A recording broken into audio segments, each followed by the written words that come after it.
बेटा आपकी स्क्रीन पे एनसीईआरटी टेक्स्ट बुक का सबसे बेहतरीन क्वेश्चन एग्जाम्पल नंबर 2 आया है। इस क्वेश्चन को पहले आप वीडियो पॉज करके खुद ट्राई करिएगा, फिर मैं आगे करवाता हूं। ट्राई करिए बेटा। नाउ क्वेश्चन क्या कहता है अपने से, ध्यान सुनना एक बार में। टू टेंजेंट, दो टेंजेंट दे रखा है, टीपी और TQ are drawn to a circle, एक सर्कल पर विद सेंटर ओ, इसका सेंटर क्या होगा, ओ सेंटर है। From an external point P, from external point, आपको एक्सटर्नल पॉइंट क्या दे रखा है, टी दे रखा है। यहां पर मैंने गलती से लिख दिया है टीओ, बट क्या है T. Prove that angle P T Q, आपको प्रूव करना है क्या, एंगल बेटा पी टी क्यू,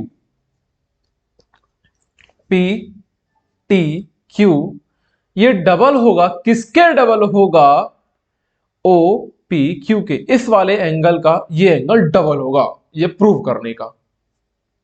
बड़ा लॉजिकल क्वेश्चन है भाई, एक बार में तो भैया एनसीईआरटी को देखो समझ में बिल्कुल ना आए। चलो ट्राई करते हैं बेटा। आप इस डायग्राम को देखो ध्यान से, तो अपने को ये पता चलता है टीपी और टीक्यू टेंजेंट है। हमको पता है किसी सर्कल के एक्सटर्नल पॉइंट से कोई टेंजेंट बनता है तो वो इक्वल होता है कि नहीं होता है। तो उस हिसाब से हम कह सकते हैं बेटा कि जो टीपी होगा वो टीक्यू के बराबर होगा कि नहीं होगा। थ्योरम पढ़ी है ना अभी थोड़ी देर पहले। अब इसी थ्योरम के हिसाब से ये ट्राइंगल बन रहा है, ठीक है, ट्राइंगल टी पी क्यू। और हम जानते क्या है बेटा, ये अगर ट्राइंगल है और किसी की अगर दो साइड इक्वल होती है तो दो इसके कोरोस्पोंडिंग एंगल भी इक्वल होंगे, यानी कि ये वाला एंगल और ये वाला एंगल बराबर होगा। आइसोसेलेस ट्राइंगल की प्रॉपर्टी होती है। तो हम कह सकते हैं triangle T P Q is an isosceles, isosceles triangle है बेटा, आइसोसेलेस स्केलस ट्राइंगल है। सो on the behalf of it we can see that angle TPQ किसके बराबर है बेटा, एंगल TQP के बेटा। यस या नो, ठीक है। अब आप देखिएगा एक ट्राइंगल लीजिए बेटा TPQ को। हम जानते क्या है, इन तीनों एंगलों का जो सम होगा वो 180 डिग्री होगा। तो चलो भली भांति हम लिख देते हैं। तो angle T P Q plus का angle T Q P plus का एंगल टी कह दो इसको अभी, बेसिकली तौर पे एंगल टी बोल देता हूं क्योंकि टी हमारा सिर्फ एक ही है। Angle T is equal to 180 degree. The reason behind the sum of interior angle of a triangle, आप लिख दो क्या पर, sum of all interior angle of triangle.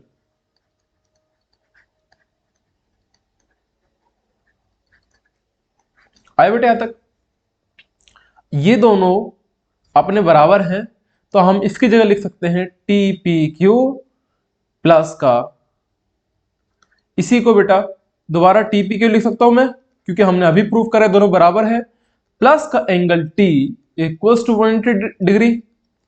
इन दोनों को मैं प्लस करता हूं तो क्या निकल के आएगा बेटा, एंगल 2PQ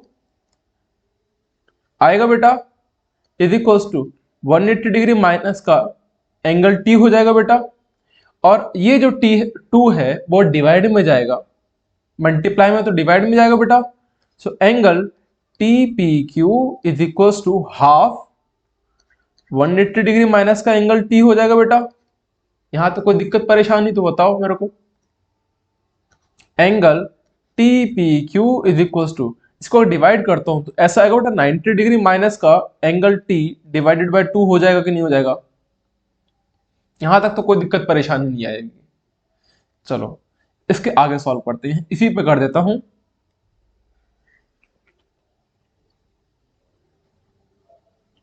अब आप देखना बेटा, अगर मैं कहता हूं इधर कि इसको क्या मैं ऐसे लिख सकता हूं बेटा, एंगल